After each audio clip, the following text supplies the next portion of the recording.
some people that don't know how to answer that. And so I tell people, if you don't know really who you are, you have to create that feeling then. Not everybody was like me, even though I have one of these darker, harder charts. I knew exactly what I want to do this entire life. Music and astrology were the only two things I wanted to do. And those are the only two things I do. I've always known that I wanted to do those things. And I wanted to live a life kind of in the desert where I lived a spiritual life focused on consciousness.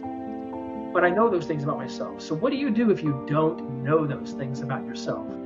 You have to be intuitive enough to take a look at your gifts and say, these are my gifts, and then create that feeling yourself around your gifts. A lot of people spend too much time watching what other people are doing and going, oh, well, I wanted to do that, but they're like becoming really famous in that. So, well, I'm not going to do that.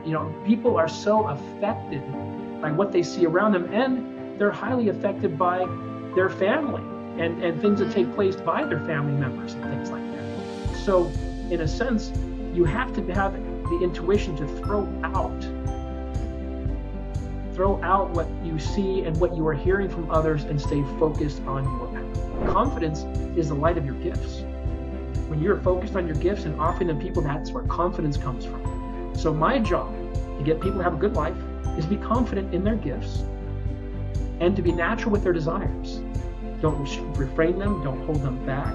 Let's study them, analyze why they're there. Let's seek from that point.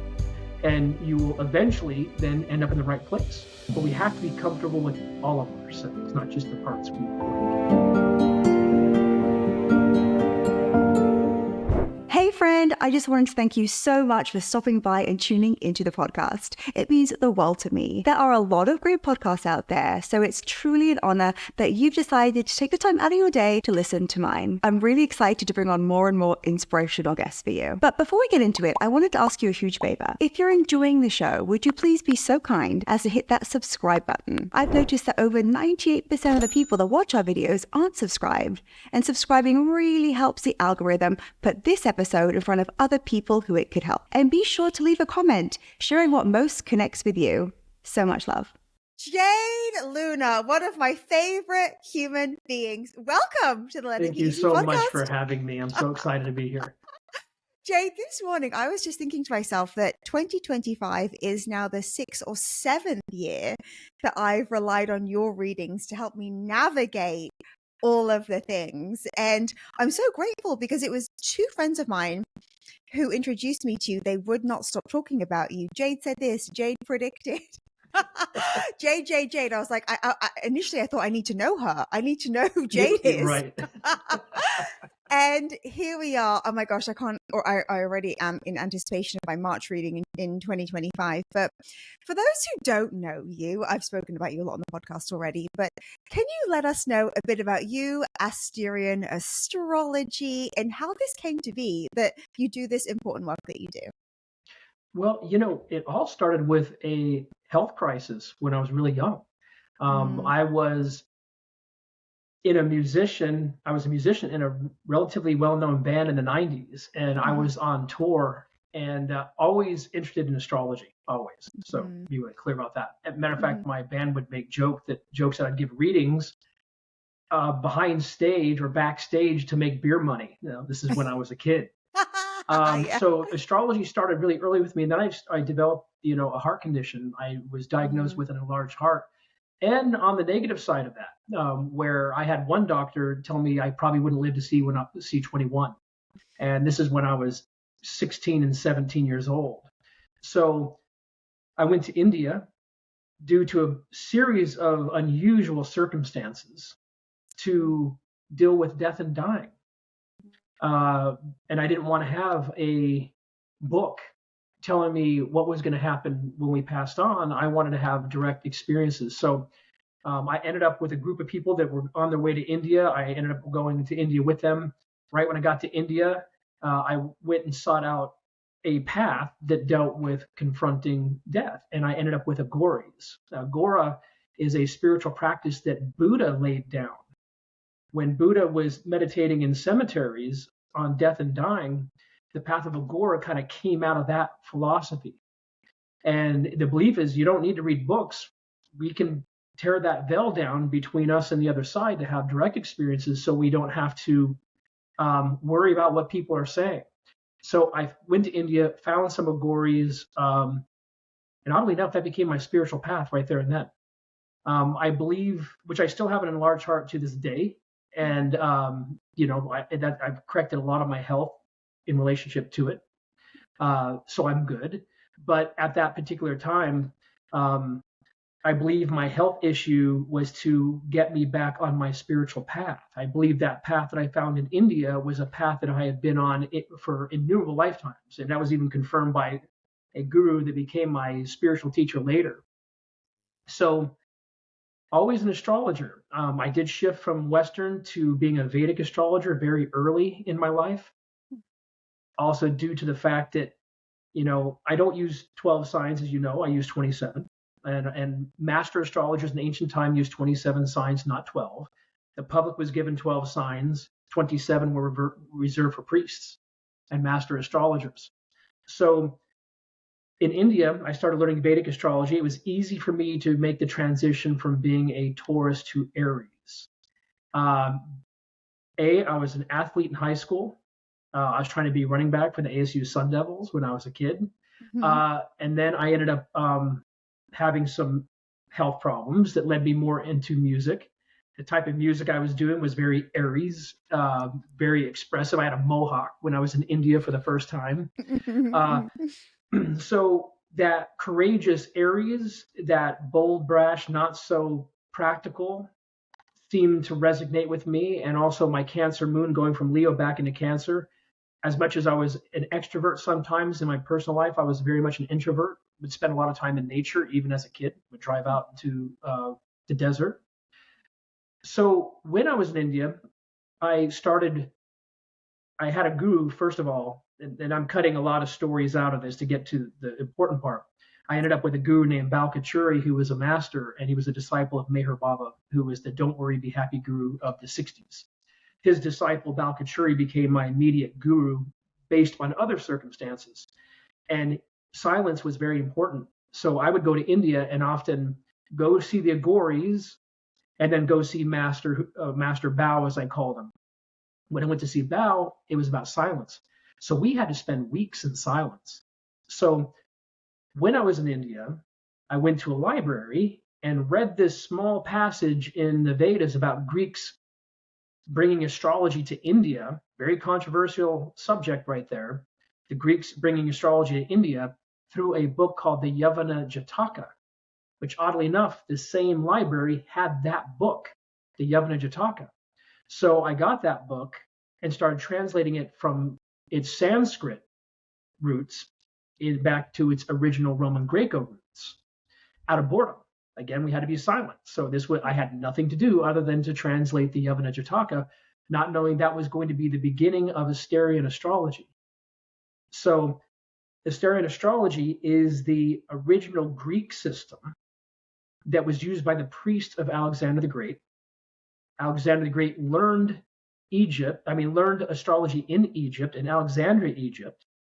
So this particular system I use is based upon an ancient master named Hipparchus, who was a really famous astrologer in ancient time. And I believe even in the Bible where it says the men from the east were following the stars, I believe that was all due to Hipparchus. I believe he was the astrologer of that time. And I believe this was the system of that era and of that time. So after I was done reconstructing it, I didn't know that had never been done before.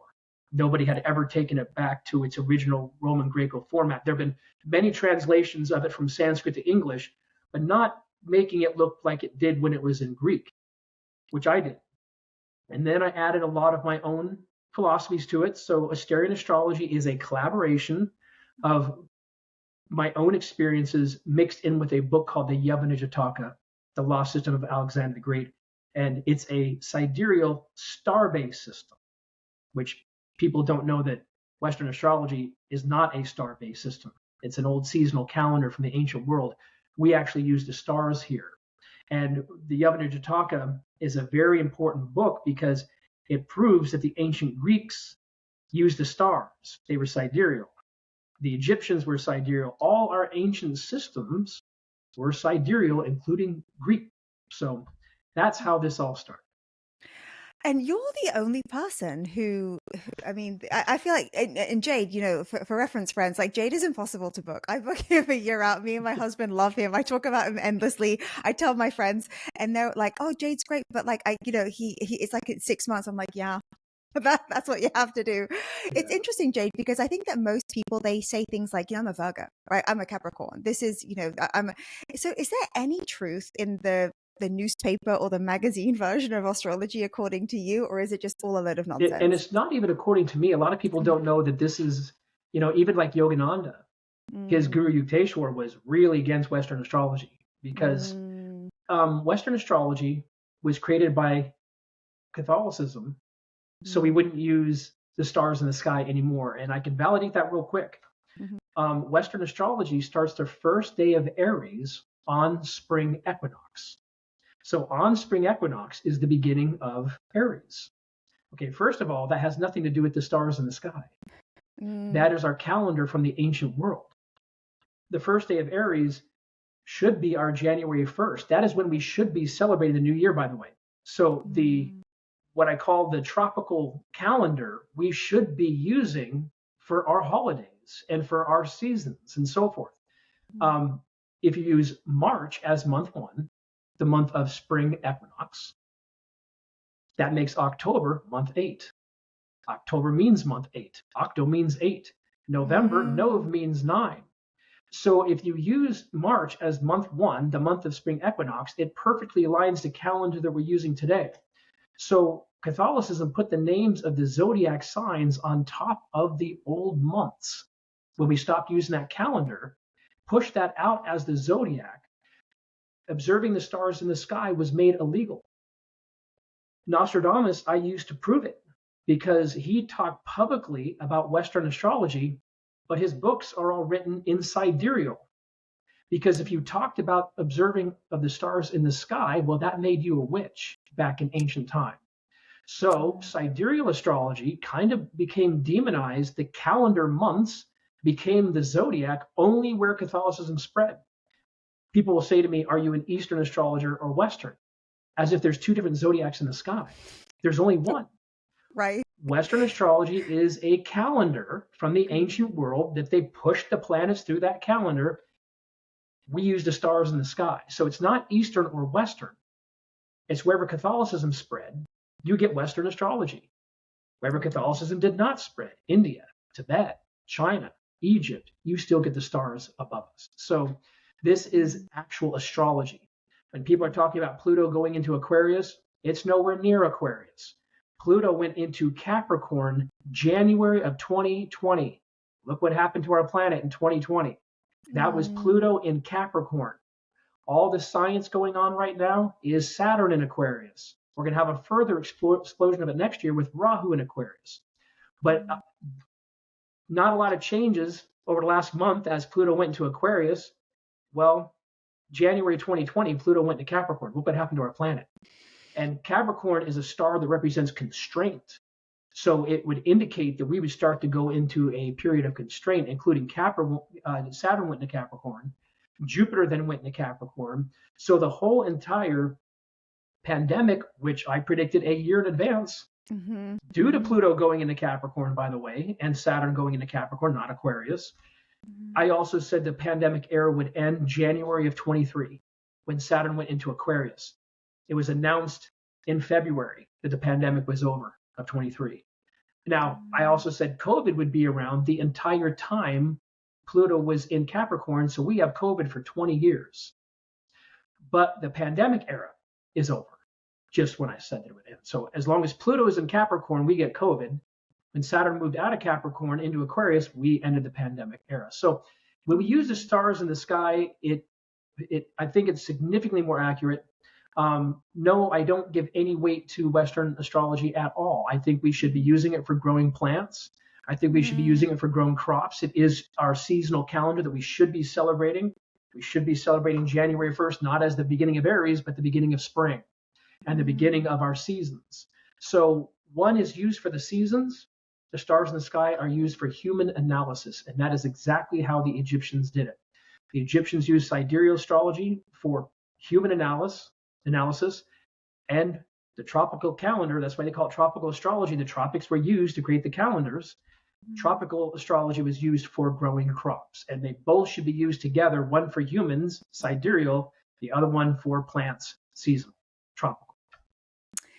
So when it comes to an individual working with you, learning with you, understanding their 12 month, like what to expect in the coming year, what would you say the advantages are of the awareness of it? Because most people, we're not aware. I mean, and I see, you know, Jade, so many people follow you. It's my husband and I always say how spooky it is. Like, oh my God, Jade, endlessly.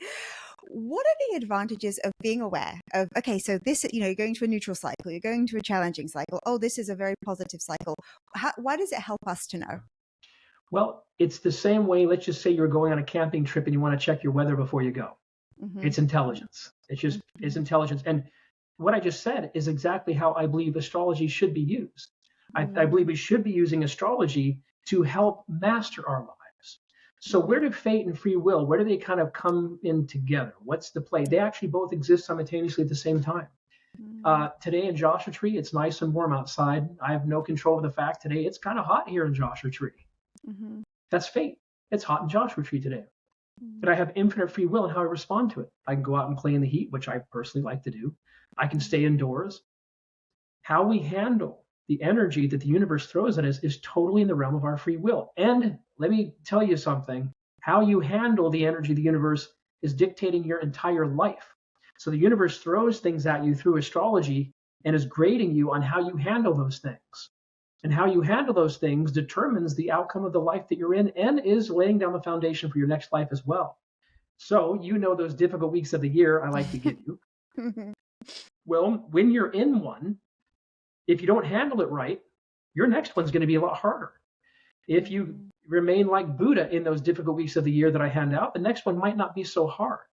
So how we handle what life is throwing at us is the essence of why you should know astrology. It gives you some leverage to make better decisions. You're aware of the energy that's being thrown at you. And if you had to, Jade, is it as simple, without being reductive here, is it as simple as saying someone's got good astrology? Like, oh, that lifetime, oh, she's blessed and lucky. Oh, this lifetime, oh, that's going to be rough on him. Could it be as, and I know we break it down far more deeply, but can someone have good astrology or bad astrology essentially Absolutely, in their life? 100%. And it's just your karma. Mm-hmm. You know, I have one of those charts. I have one of those charts that the very first astrologer that ever looked at my chart in front of me, I had my chart looked at by people around me before. But the first time I sat down with my first Western astrology teacher, he's like, Pluto on your rising, 3 planets in your 8th house. And he was like, you're kind of like a little bit of an embodiment of the planet Pluto. Life is kind of probably going to be a challenge. That was before I was diagnosed with a heart problem, Epstein-Barr, all these other issues that kind of went into my life. I have one of those charts that you can look at it and go, ooh, that's going to be tough. Now, this is where my spiritual path came into play. If I did not find Aghori, this kind of like darker spiritual path that kind of reflected my 8th house, having 3 planets in my 8th house, my life would be a disaster. I'm certain of it. I was even living out of my car as a musician.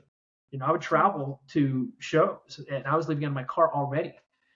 I remember those days. And as soon as I found Aghori, it took the darkness of my chart and started to become creative with it. What can we do with this? Does it have to be something awful? Do I have to die before I'm 21, which was a big questioning in my mind when I was younger? Or can we transmute this energy of darker matter? Pluto on my rising, 3 planets in my 8th house. Can we transmute that into something higher? And that's what I believe that I've done through Aghori. And I think that's another part of the spiritual path. And that's why when you're on the spiritual path, you have more leverage. I'm born under the star of Hades, and which made a lot of sense to me. That Aries made a little bit of sense to me. Hades made a lot of sense to me. I mean, I was, when I was younger, attracted to darker types of things. So it would make sense that I would end up on a path that would turn those into higher vibrational things like the goddess calling. Even the type of music I was playing at the time Actually, not even at the time. I'm still a musician to this day. I still am involved in the music industry, and it's where I do kind of unleash the agoric energy of my chart. My astrology is where I reserve all the light I've been with. I've been with gurus, masters, and saints, agoras. I've been worshiping Kali for the 30th year this year, the Dark Mother. This is my 30th year, 1994, started all this stuff for me. So anyways, finding outlets for a challenging chart to transmute it into something more intelligent, something more conscious is what I've done. And I think worshiping Kali shifted everything for me. I went from, and this is, a very strong truth for me. I went from living out of my car to having a relatively abundant life in a very short period of time, like I would say a year, a year change. I mean, I'll never forget the first year that I was a year as an astrologer straight. Because I've been an astrologer for 1 year, and I've made this amount of money. Well, the year before, I was like living out of my car in San Clemente, California, because the weather was nice down there by the beach. And now, 30 years later, and this is not an exaggeration, 50,000 readings later, I've given, and this will be the year I break 50,000 readings. I'm at 49,000 readings this year. This is my 30th year of being an astrologer. I've never had another job in my entire life as an adult. I worked at fast food when I was a kid. Mm-hmm. So I believe that charts like mine that are actually really hard charts can be translated in another way if you are conscious, but you have to find a way to get control over that darker energy and translate it and transmute it into something that's highly productive and constructive. For me, that was worshiping Kali. And I believe that now when you look at a chart like mine, when you're like, oh, that's kind of a darker chart, 3 planets in the 8th house, he's got Pluto right on his rising sign. These are now things that define my personality and my spiritual path. They don't define my hardships. I don't feel like I've had a hard life at all, actually. All my hardship was in my teens before I found this path. I had someone the other day, like, oh, I heard you've been worshiping Kali for like 2 decades. And I hear stories about how if you worship her, you actually die. And that bad things start happening to you because she's the Dark Mother. I'm like, well, that's not been my experience. I know that has been the experience for anyone on my path that I know. I'm a firm believer that we have to experience an equal amount of light and dark in a lifetime. We have to. So I have a path that looks dark. So my 50% of dark is manifesting through my spiritual path, not through my waking life. So I believe by having a worship of the Dark Mother, it's brought abundance into my human life. I don't have to experience a lot of darkness there. That balance is being done in my spiritual path. I sit down in front of Kali every night, and as a matter of fact, you'll never see me post my altar room online. It would scare people. And that's the objective of it. It's to sit down and get past your fears. It's to get past all of this stuff and to deal with your shadow side there, so I don't have to worry about those darker forces showing up in my human life. They're actually not there. They're all manifested in my spiritual path. So I do believe Agora is a very abundant path, even though it's kind of dark. And in India, they say Agoras become wealthy, they become rich. I'm like, and they work with celebrities. I'm like, yeah, that's kind of defined my last 30 years, and that's through this path. And I don't think if I was to find this path, I actually sincerely don't believe I'd be alive today. I believe that I would have already transitioned into the other side because I have a chart that absolutely insinuates an early death. Absolutely. Jade, you told me once, I thought this was fascinating, that of all the planets, only like 2 or 3 are like positive or like deemed. And I'm like, surely not. I mean, I know you're correct, but why is that? Why is it? I mean, it leads me to just think, why are we all here? Is it to suffer? Is it to live our karma? Or is it just to learn? I mean, how do you view it all? Endurance is everything. Mm-hmm. Endurance is everything. Life is going to throw things at you, and how you handle it determines the outcome of this life. And so it's set up for lessons. That's it. Earth is not your home. It's school. That's all it is. And when you realize that, then you can have happiness here. If you're still waiting to get something out of this thing, it's going to restrict all of that. So we have to realize that Earth is school, and astrology is a setup for your lessons. It's how you're going to grow. Saturn is challenging. Mars is challenging. The North and South Node I don't know where Western astrology came up with the idea that one's your future and the other one's your past. The stuff that's made up in the last 60 years, from asteroids to south, I don't pay attention to any of this stuff. We've had masters in ancient time talking about the north and south node as monsters. I look at the north and south node to see where you're going to have your biggest challenges, not future and past. So the sun in India is hot.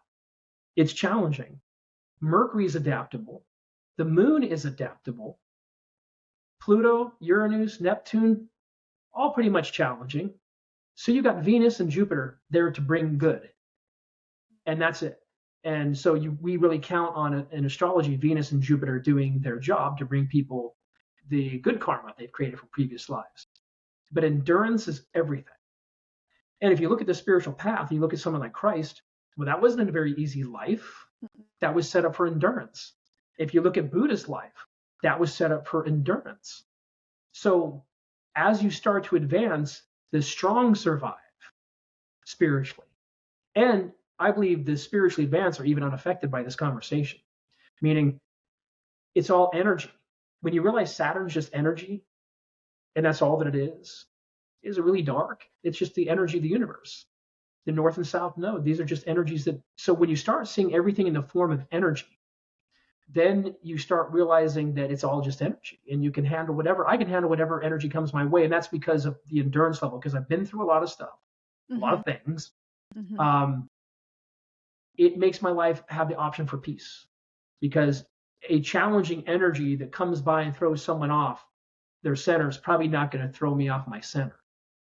Just because I've been through things and I've learned about consciousness in this life, and that everything's just energy. So when a challenging energy comes through, I don't go, wow, that's really heavy. I'm gonna be depressed today. I'm like, ooh, that's the energy of Saturn. I can feel it today. I don't have to personalize that.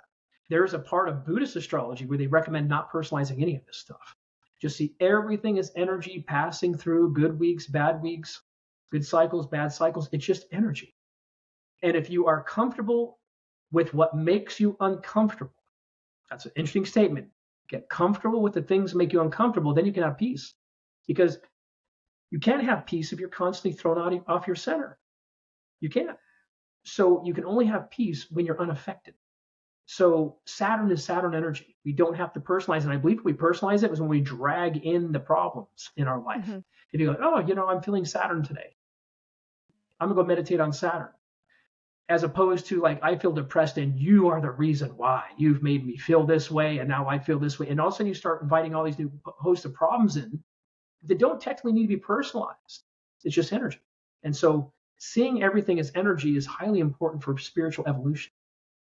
So is peace the goal then of Earth School? Would you say, is it being able to remain neutral somehow in, okay, this unwanted thing happened, he's pissing me off, XYZ, and it can be big things or minor things, because we see people lose it over a flight delay. We see people lose it over a mean comment. And then we see people whose child is very sick and there's something there's an acceptance to them. Is that the goal, would you say, of all these lessons that we're here to learn? Yes, peace, but the highest lesson of all is love. And love is higher than peace. And that's why even I believe we should strive for peace, but stay open to love. Love is the highest thing in all of creation. It's what makes the human experience completely, utterly unique, is the level of love that we experience. We have masters here, saints here. I mean, there were days when I was in India, when I was around Bao, he would affect my kundalini just by looking at me.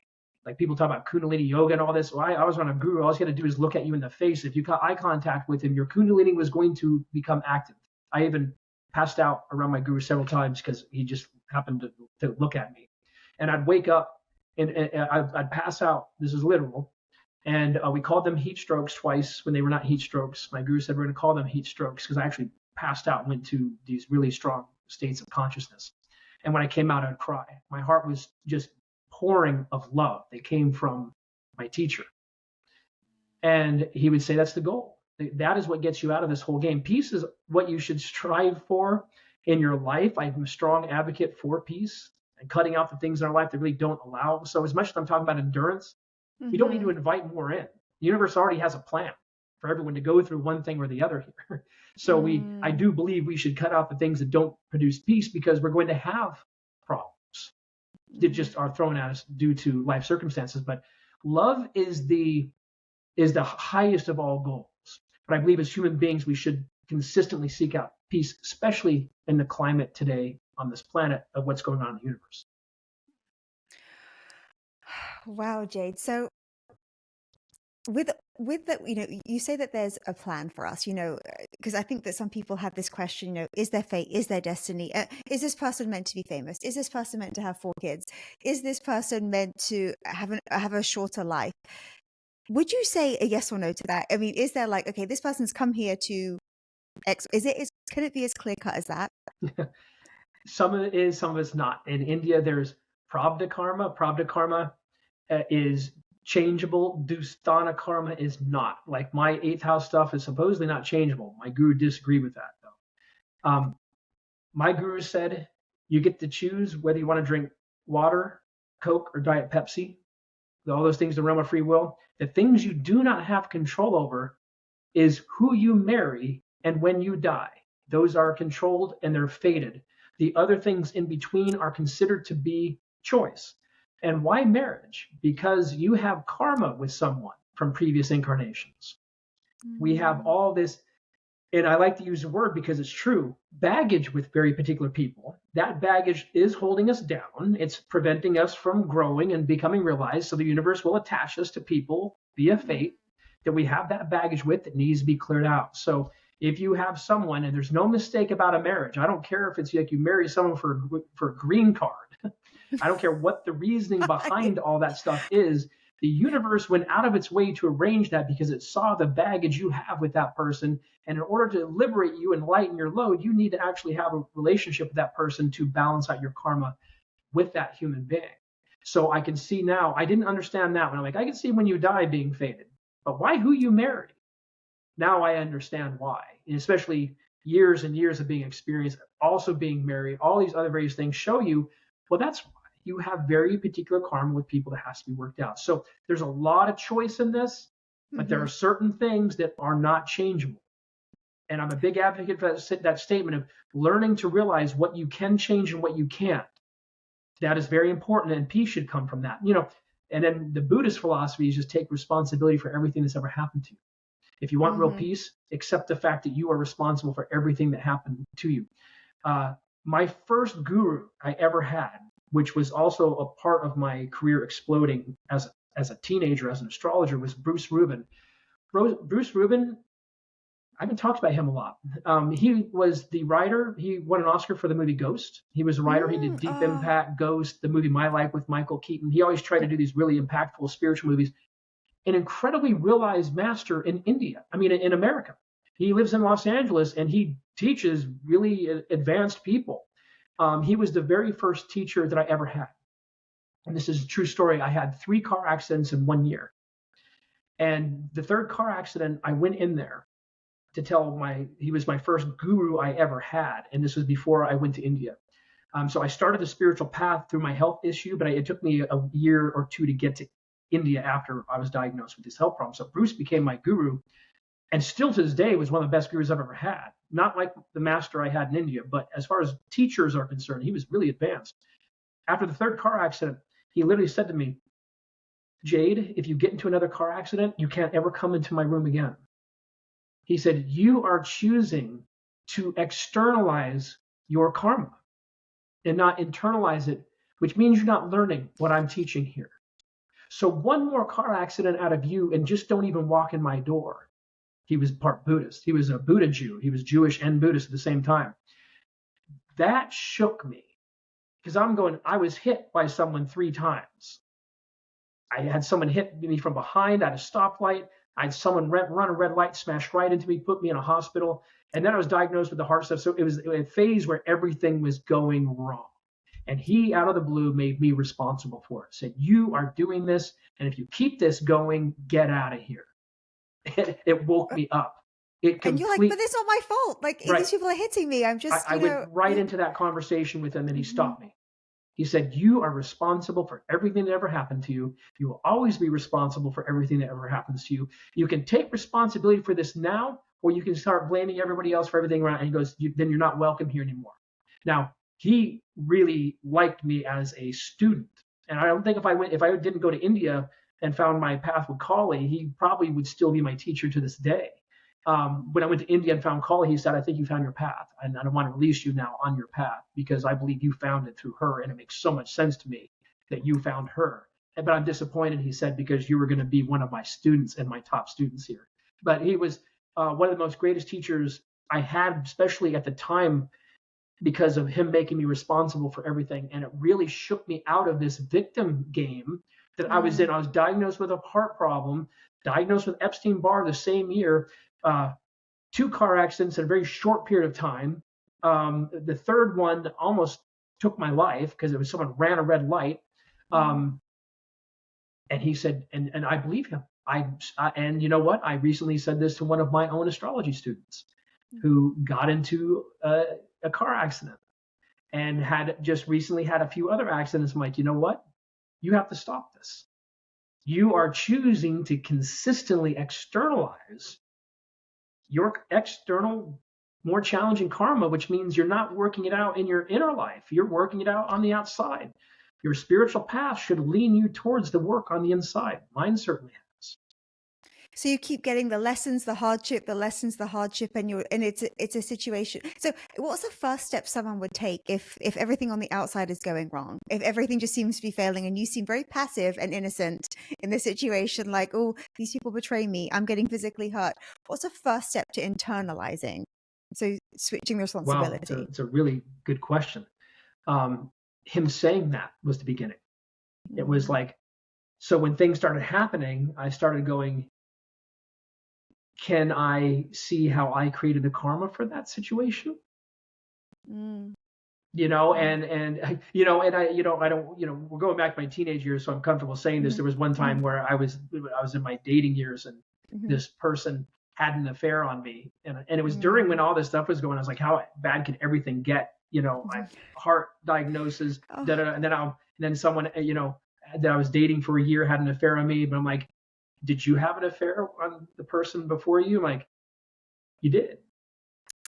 So did someone just return the karma back to you? So I started that game of going, okay, this happening. And this is where when you start to understand karma, you start to live a different life. You start to realize that you are going to bring back. See, I don't know if you've heard me talk a lot. I'm not a fan of manifesting, and I talk very openly about that. And I'm going to explain why right now. Yes. Is I believe your actions manifest, not your mind. It's like my guru made an example out of me, and this is answering the same question. When I was in India, my guru Bao told this amazing story about how he found me again in this life. He was like the Dalai Lama. He was like this guy, and he was pointing to me. He was in Rishikesh, and he was a Swami in Rishikesh, and he's reincarnated now in the West. And he made this big talk about me and karma. He even used me as an example in front of 1,000 people. He was giving a speech of karma, about how the law of action is everything. And he made a joke, and he said, so I hear people talking about like manifesting this, manifesting that. He said, my nickname was Mahayogi to my guru. He said, I can think about slapping Mahayogi over here. I can think about slapping him all day long. He's joking with me. He said, but I incur no karma from thinking about slapping Mahayogi. But if I reach over and slap him, I now have karma to be slapped in this life. Your actions generate results, not your mind. He said, so sitting in front of a manifesting board creates karma to sit in front of another manifesting board. Your actions, though, generate results. So let's just say I'm having a more challenging year in my business, as an example. Yes. I cut my prices down. I do things that generate more work. Yep. And that creates the law of action and reaction. So I am a believer of manifesting, believe it or not, but in the form of action, not your mind.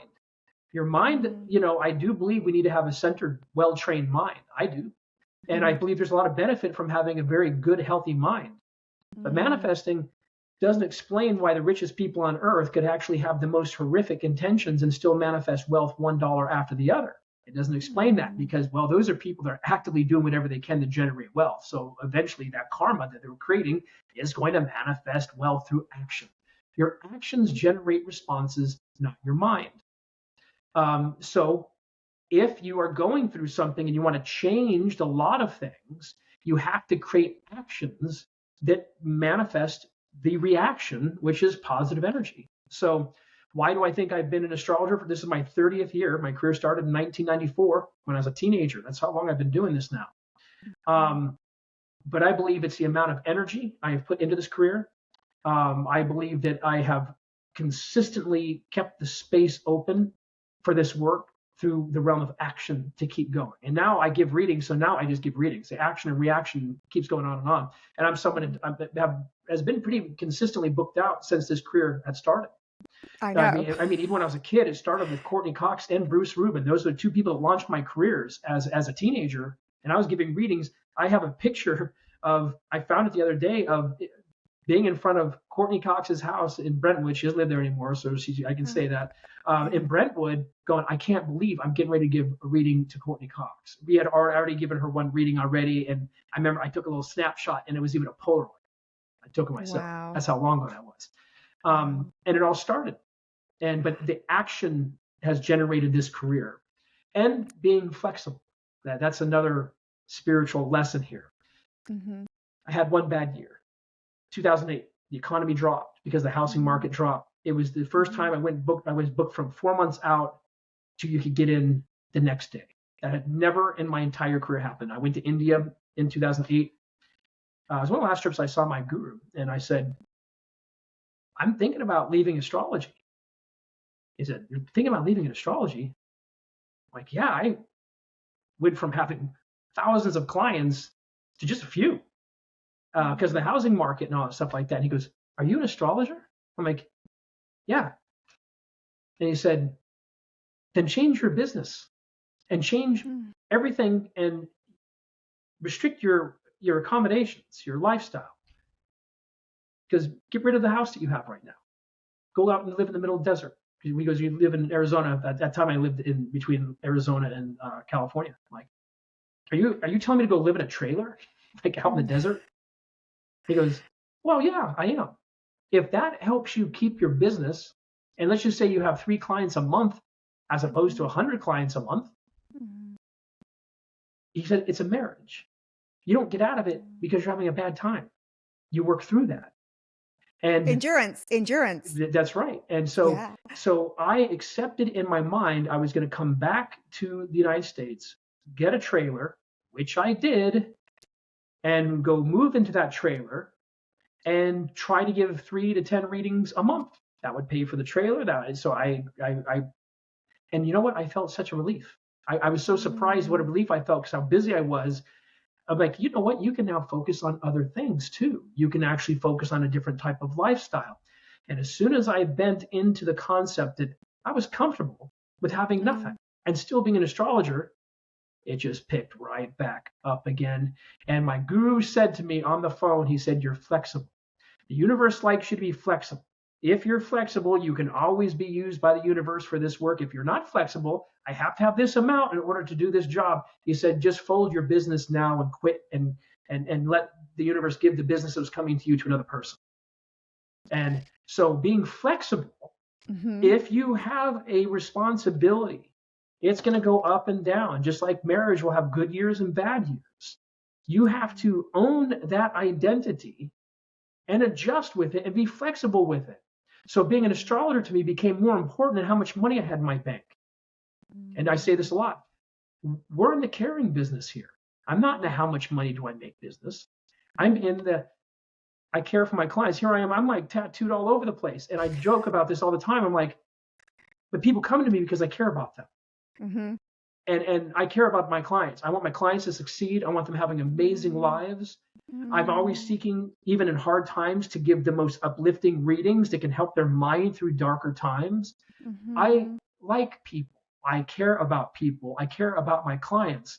And because I have a genuine concern and love for the people that are in my life, and I'm using astrology as a medium to help and assist, I'm going to be doing this until I'm dead. And I'm aware of that. I'm going to be one of those astrologers that you hear died, but gave 5 readings the day before he died.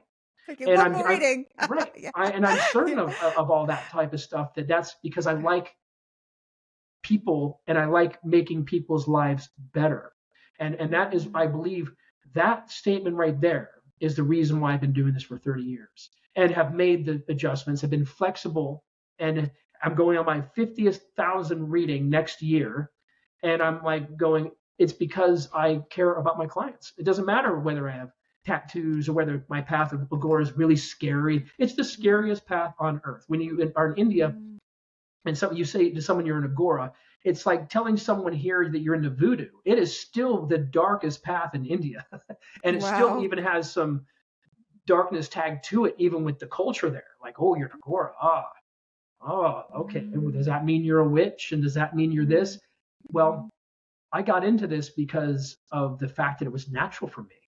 And so in the midst of having some really darker things around me, why do people still want to get readings by me? Because they know I care about them. That other stuff is my path. It has nothing to do with maliciousness. I have absolutely no dark intent for any of my clients. I want my clients succeeding out in the world, doing what they can to prosper. And that is a genuine desire of mine. I love my clients. Yeah. And that's why people come to me. And I can sit there and have one of the darkest paths. And I have books out on the goddess Hecate that are dark. When people read them, like, oh my God, what is this? Let me go back to your astrology books. I'm like, yeah, you'd be surprised. Confronting all that darkness transmuted a darker chart like mine into something conscious and very usable and very effective. I think it's hysterical that I am literally talking about Aghori, this spiritual path that is one of the darkest paths on this planet, and people resonate with it. Like, a lot of people are like, when I say, well, you have to deal with an equal amount of light and dark, why not deal with it in your altar room as opposed to your waking life? That's just common sense now. Let's have a good life, but we have to deal with shadow things. Maybe pull Kali up and maybe put her on your altar somewhere and get through whatever fears that are brought up, because endurance is everything. And fear is the opposite. Fear is the opposite. So fear, when someone comes to me and talks about manifesting, I'm like, well, I do believe one thing manifests, your fears do. So if you are fearless, plan on an abundant life. If you have a lot of fears, plan on constantly confronting those fears so you can eventually get past them. So, okay, oh my God, Jade, there's so much that you're saying. I'm like, karma, flexibility. I mean, when I love how you speak about, there's always so much when I speak to you. When you speak about flexibility, I loved your story of downsizing and then allowing yourself to flourish again. I think the average mind might think, oh, I'm having a bad year. I suck. Life sucks. The world's against me. It wasn't my fault. I now have a completely different career that I hate because I tried that thing and that was it. Like that was my story. And then I found that flexibility and peace are very completely interlinked too. Do you feel I agree with that? Right. And then when you say, your guru said, are you an astrologer? That made me feel really emotional because there's truth in peace and the flexibility in it. If someone's having a hard time right now, and I think that I've spoken to a few people in my work and they're like, oh, it's doomsday, 2024 was rubbish, et cetera, et cetera. What is there I know everyone's astrology is different, but what would you say about heading into a new year with what it is that we do have control over and this sense of, I think that flexibility is probably the least talked about, most underrated virtue, being able to have your goal, have your desires, have your plan, and then whichever way, like there are many ways to get there. What message would you have to someone who's never maybe even considered flexibility as an option? Well, and that's why I like talking about it now, because there's endurance is not talked about at all. We actually, unfortunately, have created almost an entire spiritual path. These white light movements, they're completely and the antithesis of what I'm talking about here today. And that's why I shun all that stuff. I'm like, yeah, white light, it's like, good luck. A lot of people don't even know what light is. It's like the darkness we are dealing with on a day-to-day basis. So being flexible, it's like, there's a few things you brought up there, like going back a second earlier and saying, well, nothing did, my business, this didn't work and that didn't work. It didn't work because you stopped doing it. Yes. Everything is a test. Everything is testing you. So the people that survive, the people that make it, have survived those tests. I have been through that test. I have been through, oh, my business isn't working. The things aren't going the way that I want them to. I've been, those are tests to see where you're at in yourself. Because for one reason, you're here to realize who you are. You're not here for the white picket fence. You're not here even for happiness. I hate saying that, but it's true. You're here to find yourself. And we have to go through the things that help us find ourselves.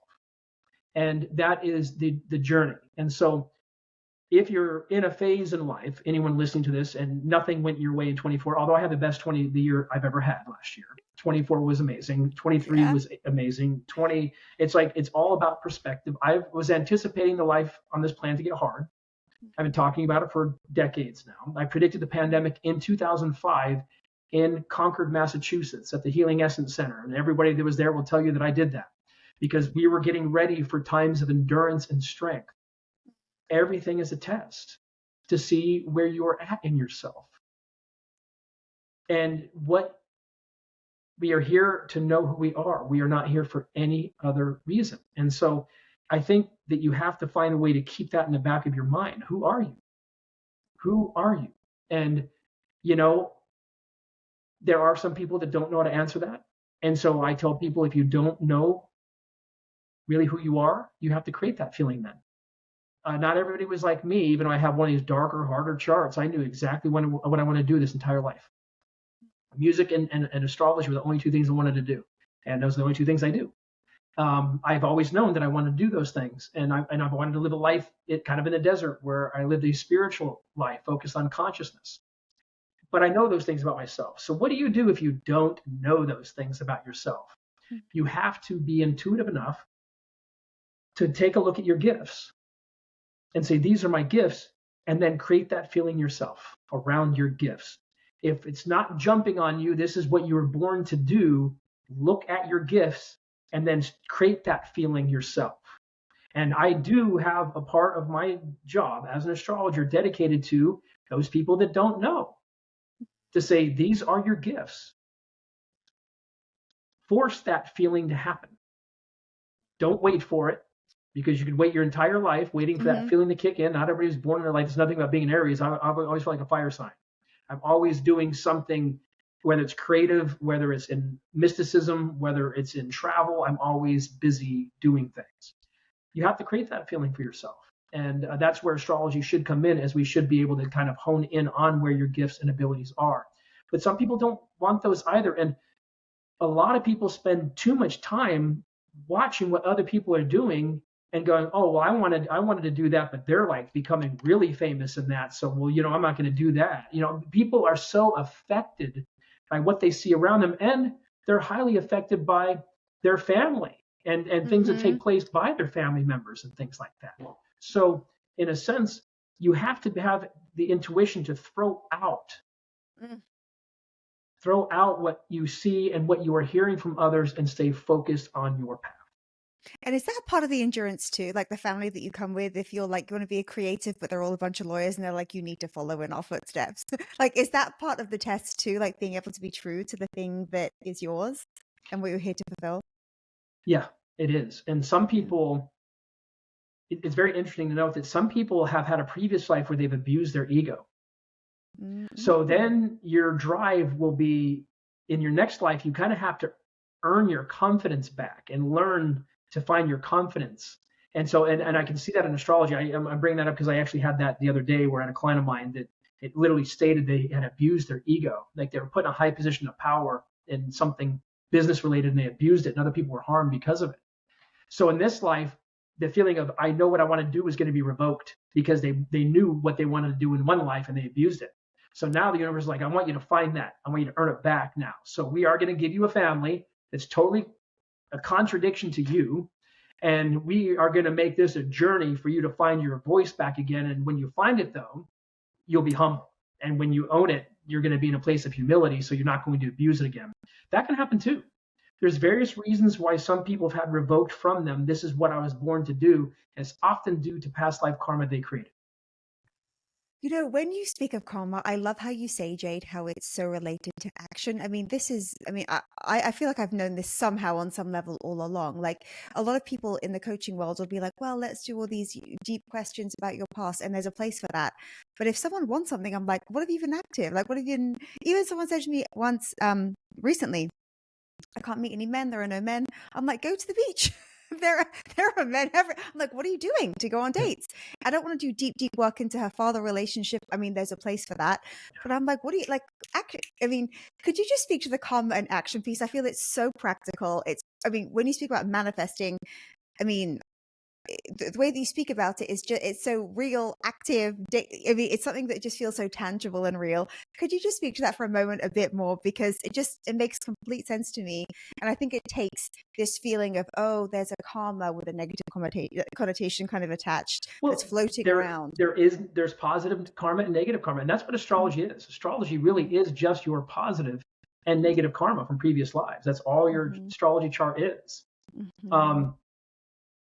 But action is the generator, is the law of karma, is the law of action. What you do comes back to you. That is karma. And so you have to find a way in life to generate karma to come back to you. And sometimes it's subtle. I talk a lot about Sean Penn. Sean Penn was someone that he said there was a phase in my life where I had so many people offering me movies to produce that I had a choice of anything I wanted to do in life. And he said, I did one movie. He didn't say what it was. I think it was the Milk movie. He said, and I portrayed one person incorrectly. And all of a sudden, all my options just dried up. He said, so here I am with 3 houses, 3 mortgage payments, and I'm sitting in my bed with no work going, what the hell do I do now? And he said a light clicked off inside of him. Go build a fence around one of your houses. And he went outside and started building a fence out of pure depression. He even talks about it. And started building a fence around his favorite house. And his phone started ringing all over again. 2 things, that energy of kind of, I'm going to go fix a fence. I believe that was that flexibility we were just talking about. It was like, I'm this a highly paid, producer, it's like, he's Sean Penn. Fast Times at Ridgemont High. I remember him like when I was in elementary school. It's like, and here he is building a fence around his house. I believe there was an ego smash in that, an ego crunch. Could he have also been one of those people that's going to abuse his ego further? He's not like that anymore. He bent, he flexed. He started doing something productive, and that building the fence, he said, as soon as I started building, it's the same story I have about my trailer. I went and bought a trailer in the middle of the desert. The action and being flexible opened everything up. And it's constant too. But I really believe that in this world that we're in, the true manifester is action. So let's just say someone comes in and I want to be in a relationship. Well, I do have to find the right alignments for them. Again, relationships are dusthana karma, dusthana. So, if relationships aren't happening, could you be reserved for someone specific? Yes. It's funny, some people are born with charts where they have a lot of playroom, where they got date, whatever. And some people don't have that. Some people are specifically set aside for a person. The universe doesn't want them out there playing around in the dating scene. And they go try it, and it's like everything shuts down on them. Don't get upset if that happens. You might be reserved for someone very specific, and you might not have that playroom karma, and that's, and how if you don't have that, what I say, dating karma, it could be that in your previous life, you abused that. You had too many partners in a lifetime. So now the universe is restricting these things. Why I'm saying these things, we don't need to personalize that stuff. I know it's hard. Like you can literally go out and like, I'm going to go to a restaurant tonight or a bar just to see if I can meet someone I want to go on a date. And you end up, it's 3 a.m. and you're like, not one. It's like not one. And then we go home and we feel depressed about it when it's really a protection that you have over you. It has nothing to do with the fact that it was just the right stars have to line up in certain situations. And then some people, they were restricted. If you were a nun in your previous life, you're going to be exploding in this life. And the universe is going to want you dating. Again, this is not about being good. It's about balance. It's about Mm. balance. My guru would always say you have to take one of the O's out of good to get God. People say God is good. It's like, well, again, let's go back to that astrology talk. Not really. We are a collaboration of light and dark, and this is why shadow work is so important too, is you got to know that shadow side of yourself. You have to know your darkness. I think people that know their shadow are way ahead of people that won't look at it, like way ahead. Because in a sense, if someone is aware of their shadow and they go out in the dating scene and they're not ending up on a date, they're going to be able to be self-reflective and know what's going on inside of themselves, producing those results. People that look at their shadow know what's going on a lot more than people that are talking about white light all the time. And I make the joke, and I hate saying this, but I believe this strongly. If someone's only talking about white light, they're trying to sell you something. That is not the nature of the universe. The nature of the universe is a collaboration of light and dark. You have to be aware of both sides of that coin, especially in yourself. And how do you get in touch with your darkness? Well, loving the parts of yourself that are hard to love. My first guru was tantric. He would say, if you want to go explicit, we can. If you want to really get in touch with your shadow self, he would say it starts with your sexuality, your desires there. He said, let's go there, and let's go into the darkest part of you right there, and then let's shed some light on it. And he said, believe it or not, it releases the tension there. He said, so then there's not quite the need to express it in the same way. People often feel the need to express certain things when they're feeling restrained. He said, so let it all out and then watch it slowly lose its grip and energy. Don't keep it held inside.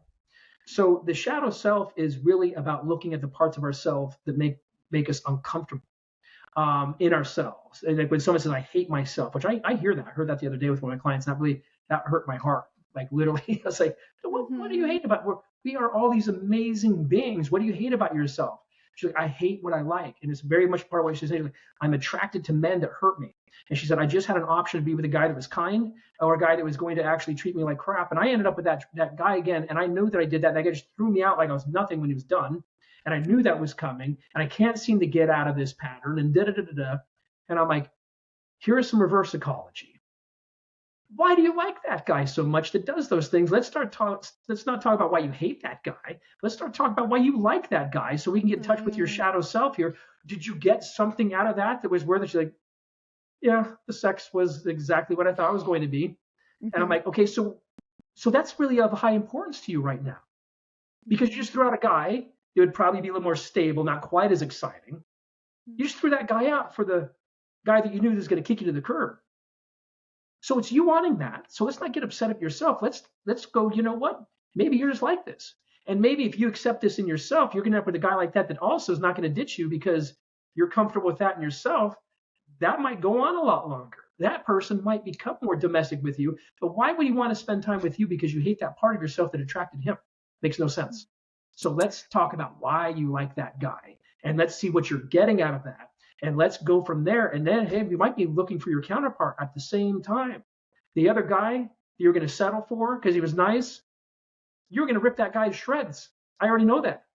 So let's go back to the guy that you just are upset about, that you're attracted to, and let's start there. What are you attracted? And we got graphic.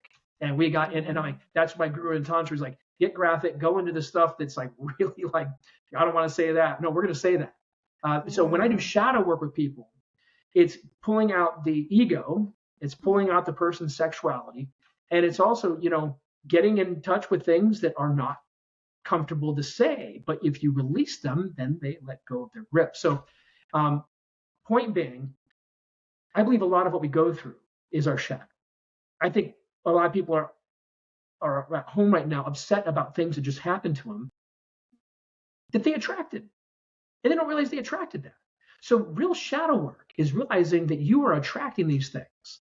And if you get comfortable with these things that you're attracting, then you can find solutions, a way to get out of them. You can't just keep blaming, like that girl I keep blaming, I'm attracted to the guy that's going to have sex with me and throw me away. I'm like, you know what? I hate getting into this, but I think you kind of like that. So let's stop going into, I hate that. Let's start talking about why you like it. And she got excited. I'm like, and I mean excited in a way of like, maybe I do like that.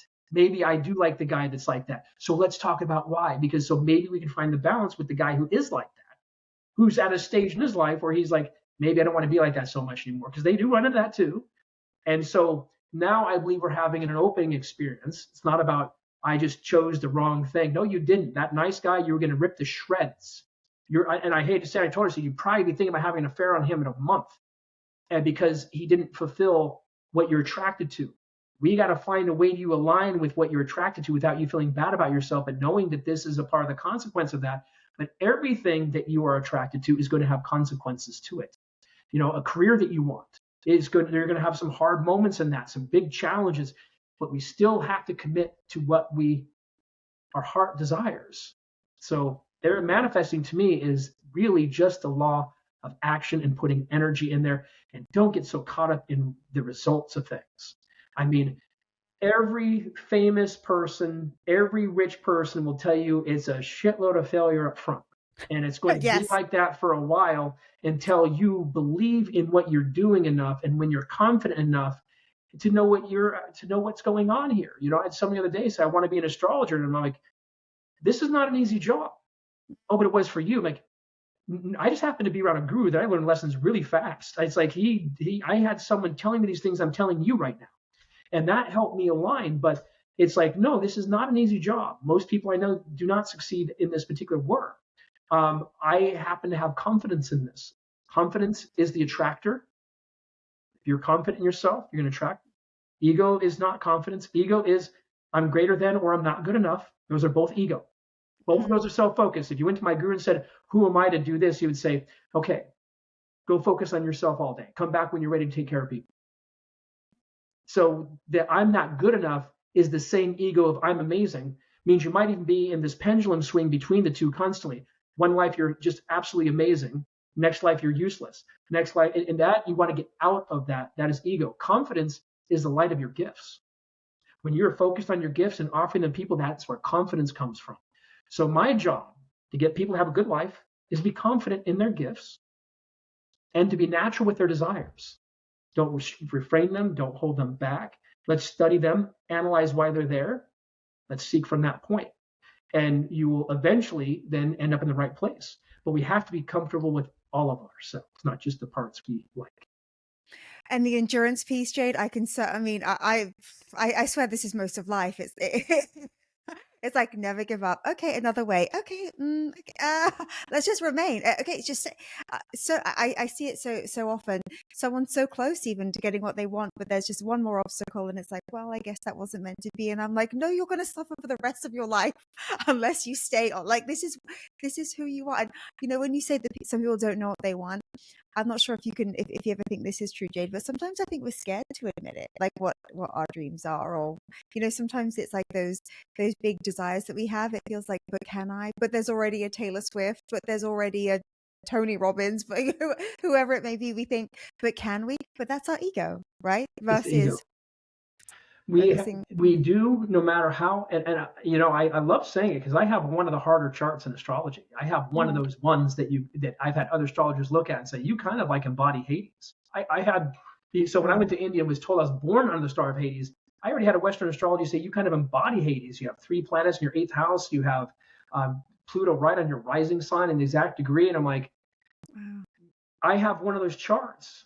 And so I have found a way to be incredibly creative with this shadow of myself. Mm-hmm. And I've also got comfortable with the parts of me. I had to go there, like my shadow guru is like, what is the worst character in you? Like find a character. This was part of our shadow work. This is interesting. He's like, find the worst character in you. What is the darkest character in you?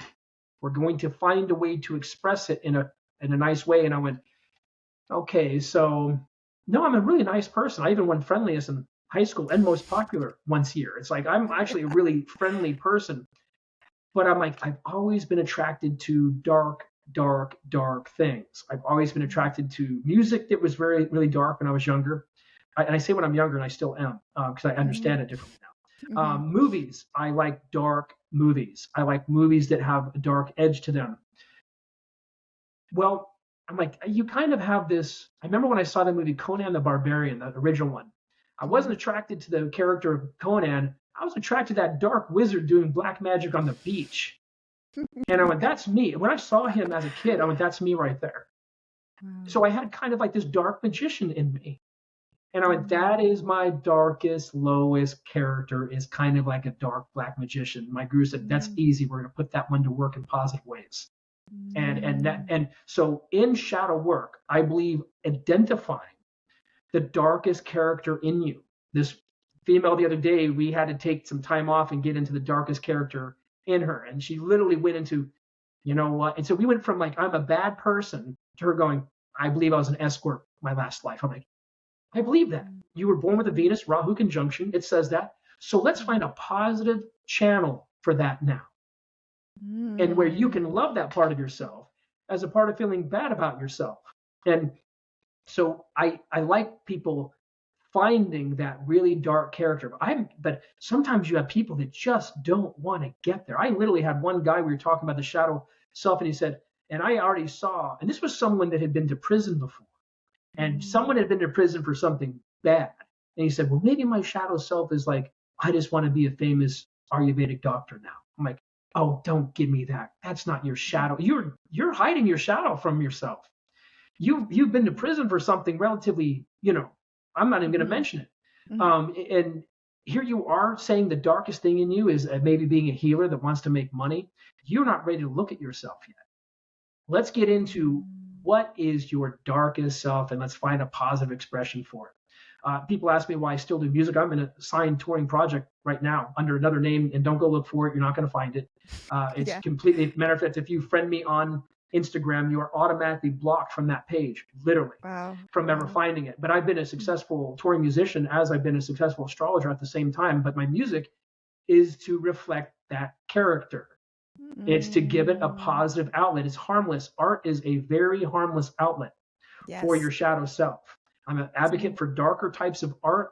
When people are able to fully express themselves, I'm an advocate for people expressing their shadow self in completely harmless ways, because the only rule I follow is harm no one.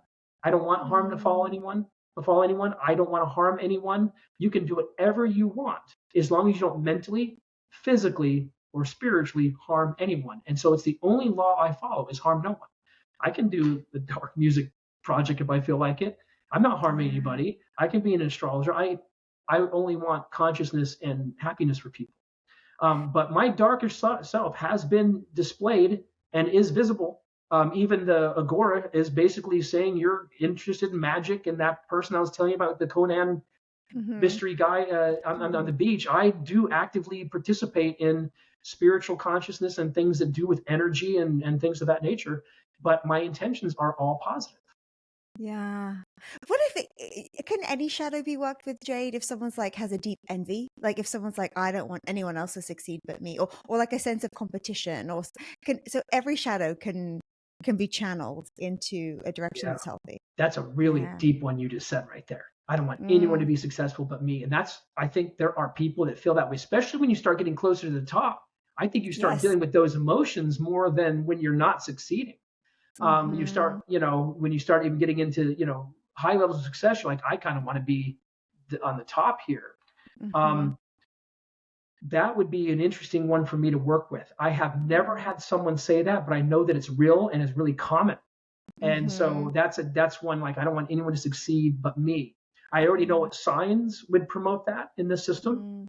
And we would probably encourage them to be in situations where they were in leadership roles. You'd be surprised that would be where they would confront that. We want you in a place where you can confront that. We want you in a place where you are consciously looking at it, because if someone's asking me something like that, it means they're ready to start getting past it, because that stuff is going to sit in your subconscious mind until you are ready to look at it. Let's say someone is like, I'm kind of getting annoyed by the fact that I don't want anyone to succeed but me. Well, we want them in those roles, and we want them going, darn it, that person over there is becoming more successful than me. But now that you're conscious, you've admitted it, that's the first step. So they're now going to be ground energetically through that process in a way that is healthy, conscious, and, my guru would say the funniest thing, Bao would always say, you start out as a coconut, hard on the outside, sweet on the inside, but do know you're going to end up a grape, sweet on the outside, sweet on the inside. He said, the quicker you realize that the happier your life is going to be, and just become a grape. Don't worry about being a coconut. And that's hard because I'm someone that is so utterly friendly and kind. I have people take advantage of me all the time. Not so much in this business, but in the music industry, I am known as really good business, and I'm known as being one of the more friendly people out there. So will have people leech on to me for other things. And so I've had to accept in myself, I'm comfortable with being that person. I don't fight anymore. It's like I had an option in my life to get tough and to become hard, or just stay a grape and be a grape and just let that be what it is. And I chose just to stay being a grape. So in the music business, I've had a music project that's been successful for years because I'm such good business. People think he's just really nice guy. He's like the nicest person you could ever work with. Your karma. Right. Is that your karma? Yeah, that's your karma, right? Yes. It's almost like an integrity, it feels like. I try to fight it. I try to become hard a few times. I need to become harder. I need to access more of like this. I'm not nice and I'm kind of difficult to deal with. But you're not like that. So let's not worry about that. Let's just let that play out and be what it is. And so I fully accept that, and that's the thing about being Hades, its animal is an elephant. And elephants are very kind and very sympathetic. And I'm like, we're not here to fight who we are. We're here to become who we are. I'm just going to stay a grape. That's it. Jade Luna, I could talk to you forever. I'm so happy you exist. I love working with you. Truly, I mean, your appointment in my calendar every year, it's like marked out. Like I have alarms. I'm like, if I miss my appointment with Jade, I won't get another one. But one of my friends missed one once and they were like, oh yeah, the next one's in 6 months. I'm like, book it.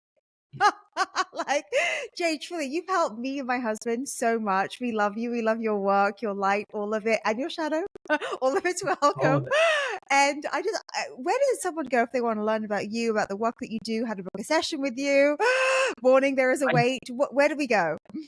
I like people to find me on Instagram at Jade Soul Luna. Instagram is where I post these podcasts. It's where I make public predictions. It's where you can learn to book readings with me. You book on my email through my assistant, Alyssa. But you asked amazing questions. And what I've done 1,000 podcasts, and these are very unique questions. And I'm really happy that we did this today. Oh, me too, Jade. Like, I would love a part 2 sometime in the future. If you have time, you busy, 100%. Lovely man in Joshua Tree, living your life. I love it. So Jade Soul Luna, JADESOLLUNA, Jade Soul Luna. And that is my birth name. How amazing. Wow, that's incredible, right? I mean, woo. Jade, thank you so, so much. Happy New Year. I cannot wait to speak to you again in a couple of months. Lucky me. And I'm eager to come back on the show whenever you want me. And so we will make that plan. My friends, do yourself a favor. For sure, check out Jade Soul Luna. He is the best, the ultimate guide. It's spooky. I never question good spooky things. You just follow it, live it, receive the blessings.